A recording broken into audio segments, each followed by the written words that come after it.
kwa sababu hatutaki chochote ambacho anawekelewa. Hatutaki, nasikia anataka awekewe bunduki, ati yako na bunduki. Huyu jamaa ana bunduki. Anafaa awekewe mambo za tear gas, mambo za mabullets na hii mada pia ya GSU. Sasa unataka kunieleza ya kwamba wewe ni DCI officer. Unafanya kazi yako na kazi yako ni kuwinda wa Kenya. Rais William Ruto, wewe mwenyewe kila saa unasema uko Nyanza. Uko Nyanza na wewe mwenyewe unanyanyasa hao watu ambao wanaishi Nyanza. Wewe mwenyewe unahakikisha hao watu ambao wako Nyanza wasiwe na amani. Na ni PS wako mwenyewe ambaye ni PS wa insecurity Raymond Omolo. Ndiye anawinda vijana wetu. Walituambia tutaingia Kisumu. Tumeingia Kisumu. Saizi wamechange strategy. Walituwekea goons kila mahali. Saizi wamechange strategy. Sasa ni kutumia maafisa mapolisi wa DCI kushika vijana wetu. Huyu Oliver kwa hapa ameingia hapa bila kuzuiliwa. Kama anatafutwa na DCI, mbona hajashikwa hapa? Ya pili, hawa DCI officers ambao wanaenda kwenye ground, hao wenyewe wanasema ya kwamba wanakuwa misused. Mwenye anawacommand, mwenye anawaita kutoka Nairobi, mwenye anawaita kule Kisumu, anaitwa Boya Koth. Huyu Boya Koth ni goon wa Raymond Omolo. Huyu Boya Koth alikuwa involved saa zile Osotsi, senator alikuwa anapigwa. Huyu Boya Koth ndiye aliita magoons kuattack Senator Osotsi. Hajashikwa mpaka wa leo. Na yeye ndiye anatoa maafisa, anawapigia simu kwa sababu Raymond amempatia powers pamoja na deputy director wa DCI ambaye anaitwa Onyango. Amewapatia powers ya kuita watu, kushika watu. Hata anaambia hao ma DCI officers that inafaa waue vijana wengine wawili. Juzi hao ma DCI officers wamekuja wakashika watu kule Kisumu, vijana wawili wakapiga marisasi juu. Hao vijana hawajapatikana mpaka wa leo. Vijana wamepotea kwa mkono ya Kiptum, mkono ya Kariuki. Na tena tutaongeza majina kwa sababu tunaenda kupata majina zao zote. So Onyango, wacha kumisbehave kwa ofisi. Kama unataka cheo, fuata mambo venye nafaa iwe upewe cheo. Usijifanye wewe ndio unapenda hii serikali sana, unataka kuumiza watoto wenyu wenyewe. Hakuna haja ya kudhulumu watu. Huyo Oliver ako hapa. Wakitoka hapo utasikia ameshikwa Kisumu na amekuja hapa kwa DCI headquarters. So hao vijana wetu ambao wanashikwa, mimi nataka nitoe onyo kwa polisi, Inspector General of Police, IG Kanja. Lazima ustamp authority uhakikishe hii unit yako isikuwe misused, isikuwe abused. Na venye vitu ziko, tunataka tuorganize maandamano kubwa Kisumu. Kubwa sana. Na naambia wananchi wa Kisumu, ukiona hawa DCI officers, mbona DCI officers wa Kisumu hawawashiki? Treat these people as criminals. These are criminals that must be dealt with. Hatuwezi sema ati maisha yetu ikatarini kila saa mtu awekewe bunduki, mtu afanyiwe nini. These are criminals wenye wanatoka hapa illegally. Hao maofisa hata hawapewi lunch huko, wana complain kila siku. Hakuna orders ya kutoka kwa director hapa. So Nyango, wachana na hiyo puzi yako, wachana na hiyo ujinga yako. Time ya kuogopa imeisha. Sisi tuko hapa kukomboa hii nchi. Asante sana, wacha nichukue nafasi nikaribishe Senior Counsel James Orengo ambaye ni party leader wetu na father wetu hapa. Asante. Asante, nasema machache pengine kwa kimombo kwa sababu Babu ameongelesha kwa Kiswahili ya kutosha. First and foremost, under the Constitution of Kenya, the National Police Service is not supposed to be under the direction of any power or authority, and I repeat, on matters of its operation. The executive only comes in when there are issues of policy. It is adamantly clear from what Babu has said that not only officers, whatever their power and authority outside the National Police Service, are giving directions to the police on what to do and what not to do, whom to arrest and whom not to arrest, what to charge them with and what not to charge them with. This is against the law and the Constitution. And the problem is, as Babu has said, when goons or the leadership of goons and gangsters become the people who are giving directives to the police on whom to arrest and whom to charge, then the entire law regarding the National Police Service is put in disrepute. And I'm asking Inspector General to be in charge of the National Police Service in matters of operations. There is no way when you have part of the directorate in Kisumu at the regional level and at the county level, where you send officers from Nairobi to arrest people in Kisumu without the knowledge of your officers in Kisumu. This is undermining the authority of the officers that you have on the ground. Secondly, it would appear that the police are being used to interfere with Linda Mwananchi and to interfere with those who support Linda Mwananchi. The people that we have in Kisumu, Oliver here included, carry out their activities in broad daylight. When we went to Kisumu, it was clear who was trying to stop our activities in Kisumu. It was not Oliver. It was people who were paid goons, and we had MPs, members of parliament, giving orders on whom to be arrested or who to be beaten. So I'm asking the National Police Service under Mr. Kanja, the PS Interior is not your superior on the question of operations. We may have to inquire and put you into account if you are acting under the orders and directions of Raymond Omolo. If you look at the National Police Service Act and the Constitution, there is nowhere in those two laws that gives the PS in charge of internal security to give directions to the police. Nor is the president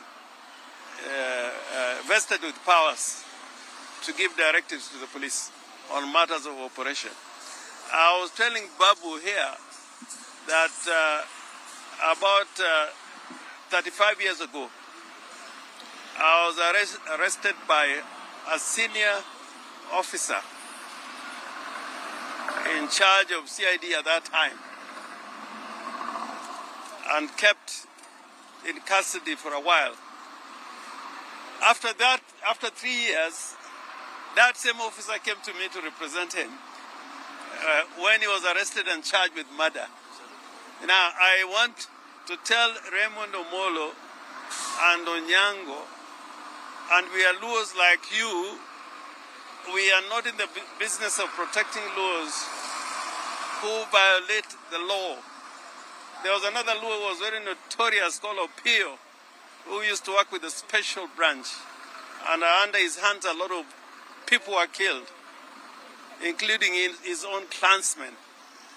That man had to move from his village because nobody wanted him around. And of course we know the story of Oyugi, how powerful he was, but the day of reckoning, when it came, he had to look for people to try and defend him. Oliver here walks in broad daylight. We meet him all the time. He's peace-loving. That's why we have come with him, knowing that there is no charges scared to confront. And this is not the first time Babu is talking about him. So we are telling the police that, you are failing in your duties. And Onyango, please, when leaders like us come to see you, don't lock up yourself in the office. That is also a violation of Chapter 6 of the Constitution. And Kanja, please, you said you are going to finish goonism, the same goons who beat up Ososi. When I went to a funeral in Kisumu, Seme, last week, the same boys were there shouting at me. And you had alleged that some of these guys had gone to, Uganda and other countries. So please, obey the law, implement the law, execute the law, but don't make innocent citizens suffer. And Onyango, Raymond Omolo, you are not above the law. Please, as much as people are saying that, we should not be going after people who come from our community, but why are you going after Oliver, who is from your community? Yes. Why are you going for him? You must explain to us why it is right for you to go after Oliver and you don't want us to go after you. This man called Boy Akoth, after that incident at the funeral in Seme, he sent a message to one of my officers saying that, you see what we have done to him? This is not the last day. We'll continue doing the same. But we shall not take it lying down. Asanteni sana. Wacha tupatie Oliver because yeye ndiye anahandwa sana, alafu tujibu swali. Wacha ongee tu kidogo. Basi kwa majina anaitwa Orengo Ochieng.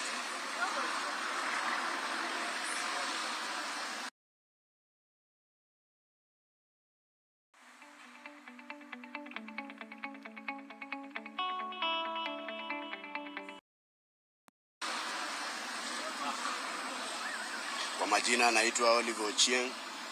Mimi ni mkaaji wa Kisumu. Na nimeishi Kisumu miaka mingi. Na nimekuwa kwa hii mambo ya siasa miaka mingi. Na tangu nianze kusupport wakina Babu,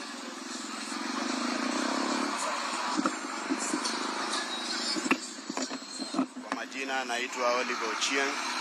Mimi ni mkaaji wa Kisumu. Na leo tumeamua kuja hapa headquarter ndio nijue ni makosa yangu ni gani. Juu nimekuwa nikiwindwa kila saa, makeses nimewekewa mingi, zingine majudges wametupa juu hawanipati na makosa. Sasa saa hizi siwezi ishi kwangu na amani juu natafutwa na maskari kutoka Nairobi. Sasa nashangaa makosa yangu ni gani. Ndio leo tumekuja hapa niambiwe makosa yangu ni gani, kama ni kushikwa nishikwe nipelekwe kotini. Juu hata mimi mwenyewe nimechoka na hii maneno. Siwezi kaa na familia yangu na amani, kila sana windwa kama mnyama, kama mwizi. Na hiyo Kisumu sisi ndio watu wa kwanza kusaidiana na maskari kutafuta hao watu wanasumbuanga watu. Na watu wale wanasumbua watu wako wanatembea. Na sisi watu wa amani, sisi ndio tunatafutwa. Sasa tunashangaa sisi tumefanya nini? Sisi ni watu tunasupport Babu. Makosa yetu ni kusupport Babu, ndio kwa maana tunawindwa.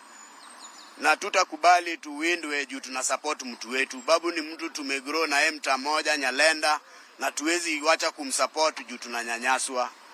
Sasa mimi naomba maskari, nyinyi mnajua kazi yenu, mulienda kusoma kazi yenu, mufanye kazi yenu kwa njia ya ukweli, muache kutunyanyasa. Sisi hatuna shida na hatuna hatia. Na hizo mambo ya bunduki zenye mnasemanga, mulishatuma ma DCI wakanishika, wakanipeleka kwangu, wakapiga search, hakuna kitu walipata. Sasa nashangaa baada ya rally sasa mmeweka natafutwa kama mnyama. Naomba maafisa mfanye kazi yenu kwa njia ya ukweli, muache kutuwinda. Sisi sio wanyama, sisi sio waizi. Mnajua watu wabaya hiyo Kisumu na wako hapo mnatembea nao. Tena hao ndio mko nayo kwa gari mkitutafuta. Mbona mshiki hao? Last time walipiga senator. Nao watu wanalipiga senator ndio mnatembea nayo kwa magari kuwaonesha mahali tunaishi. Tumechoka na hii maneno. Kama ni kutuua, mniue nimalizane na hii mambo. Nimechoka hata mimi. Asanteni sana. Senior Counsel, perhaps the question is this. You came today to make a formal complaint and report about what you term as targeted political violence. The DCI did not accord you the opportunity to make that formal complaint. What is the way forward? The way forward is that we are still insisting that at the end of it, they must deal with this problem. If they don't deal with it, then the legal options are there. We can make a formal complaint recorded in an occurrence book and give notice to the DPP that we want to undertake a private prosecution against anybody that we determine is violating the criminal law of the land. Alternatively, we can file a petition against that particular individual, whatever his status. So the legal options are there, but normally the courts would require us to show that we took certain steps and that nothing was done. The criminal law allows private criminal prosecution. And as you have said, as you have heard Oliver, the people who attacked Ososi, I saw them in Seme, and he knows them, and they are free. And we got those video images of the people who attacked Ososi. So the door is still open to us. The law is not on us. The law can be used effectively to deal with this problem. But the first step is to make sure that the IG and the people who work under him execute the law in accordance with the Constitution. And number two, the officer like Raymond Omolo, who is exercising powers that he doesn't have, should stop doing that. And thirdly, that Omolo and those in government who are using gangsters are trying to turn Kenya into a Haiti. That also we cannot allow. And we have seen many people who have been here in these offices, here, or around the place you used to go, Starlight, as Director of Criminal Investigations. A lot of them came down, falling because of what they did while they were in office. So we ask Amin, to deal with this matter. Let him deal with it personally, because Onyango cannot deal with it because he's a person of interest, he's a conflicted person as far as this matter is concerned. Was Amin expecting you? Yeah. We had sent notice that we were coming. We don't just come here. We had sent notice. We saw right now the audience.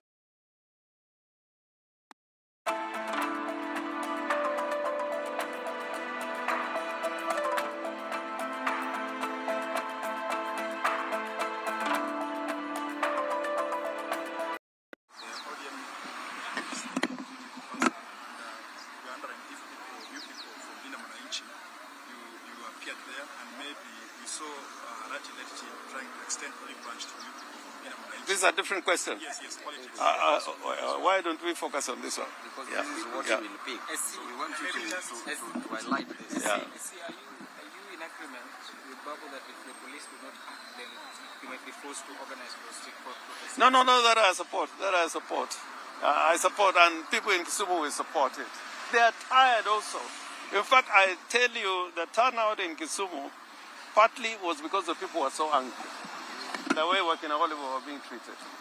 The turnout was because people were so angry that Kisumu was being made as a city where gangsters rule the city at night, and during the day they were tired. And they came, even patients, you could see them in hospitals coming out, to support the rally in Kisumu. Part of that turnout was with anger with what the police are doing. Maybe just going forward in terms of security mitigation in engagements, in terms of the rallies, what are you going to do in terms of, we've seen other entities such as the United Opposition saying that they're going to have their own private security for the people they are supporting. If you don't have confidence in the police, what will you be doing going forward? Let me say that, and in this we agreed, in Kisumu, Kanja behaved to some extent. Normally the police would come directly to be the goons. But on that particular day, I think they kept off. I don't want to say they protected us, but they really watched from the sidelines. Kanja should do what he's supposed to do. When somebody gives a notice for a public meeting, it means that you are required to give protection to the person holding the meeting. You give protection to the person holding the meeting. But if they cannot do that, we're going to look for alternative ways to make sure that we have peaceful meetings. And you could see in Kakamega, they tried to interfere with the rally. They used to tear gas. They used people to, throw tear gas into the crowd. They tried in Narok, and the people there dealt with the police. In fact, they were chased away. I'm telling the police that if you stand in the way of Linda Mwananchi in our activities where the public see that you are going against the law, we cannot also guarantee your safety. We cannot guarantee your safety in those circumstances, because then you will be interfering with our rights. And the Constitution says we must stand up for our rights. Yeah, not to kneel down for our rights. So let them bring the show, and they'll see it.